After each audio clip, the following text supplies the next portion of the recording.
A day in the life of a broke dentistry student. Laagan so much. Every time I have the opportunity to gala, why not? As long as I have the time and money, igala natin yan, te. Sino man itong babaeng to? This girl. Ambot! So, story time. Before this day, yun yung nag-BGC kami ng ate ko. And since I don't want to go home yet, pumunta muna ako kay Josie para gumala kami. By the way, pumunta lang ako sa dorm niya para mag-drop ng gamit ko and magbihas and to prepare something kasi pupunta kami sa museum for today. Nag-LRT lang din kami para less hassle and we don't need to pila na kasi may beep card na kami. And then, bumaba lang kami sa United Nations Station and then naglakad papunta sa museum and sobrang init eh. We're here now guys sa National Museum of Natural History. So maganda may guys, museum hopping. First is natural history. Yes, let's go. Malawak ang space sa loob kasi sobrang haba ng pila sa labas. May stairs, ramp, and elevator, pero sa ramp kami dumaan. Medyo mainit lang dito sa lobby guys, so don't forget your funds. It's actually not allowed to take videos inside the museum, but I took some, pero hindi ko na i-upload yung iba, hindi ko na papakita. But here's a little glimpse of the museum. So what can you see? Oh, to? Ano, left ka? Bulok. Otro. 1, 2, 3.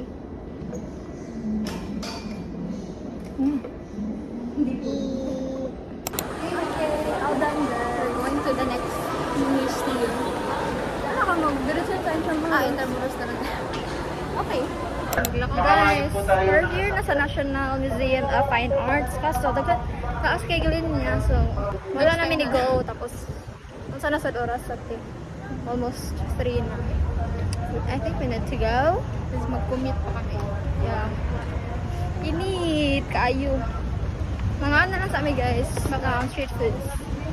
So, bumili lang kami ng mangga tsaka corn. Pero I don't like their corn kasi may margarine. Kasi sobrang oily niya. And halos lahat ng bench dito is mainit yung spot. So, iniisa lang namin yung init. And nagpayong na lang kami while eating. So, hindi na kami nakatuloy sa Intramuros and other museum guys. Because we need to go home for personal reason. And on the same day, bumiyahin na rin ako pauwi ng Batangas. As an independent girly, wala tayong choice kundi dalhin yung mabibigat nating bag. Bumili lang din ako ng food for my dinner. And I think it's around 7 to 9 p.m. yung travel ng bus na sinasakyan ko. Who would have thought that this Cebuana girlie right here will be able to travel Luzon by herself? Kasi guys, before gumagala lang ako, like sa Cebu lang talaga, hindi pa ako nakapag-eroplano, ganyan. Sa Cebu lang talaga ako lagi, hindi pa ako nakapunta sa ibang lugar. Kaya if I have the opportunity to travel the world, I will. But as a promise to myself, I want to travel the Philippines first before any other countries. Also guys, by the way, sobrang worried ni Josie that time kasi sobrang gabi ko na nakauwi. But I really didn't feel anything kasi I really find peace and calm at night. Wala masyadong tao, wala masyadong sasakyan. It's so peaceful. And how about you? Do you feel the same way?